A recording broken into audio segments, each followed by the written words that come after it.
Remove the cover. Remove the 2 screws.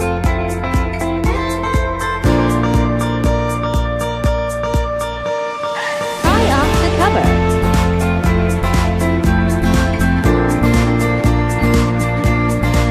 Then remove the panel. Unplug the cables behind it.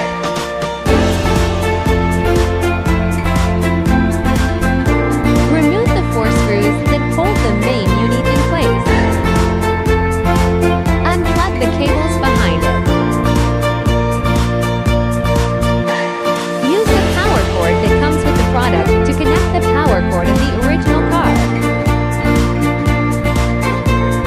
Plug in the protocol box. USB cable.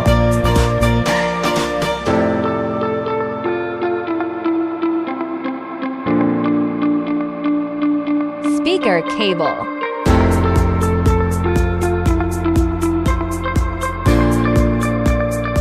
For G antenna.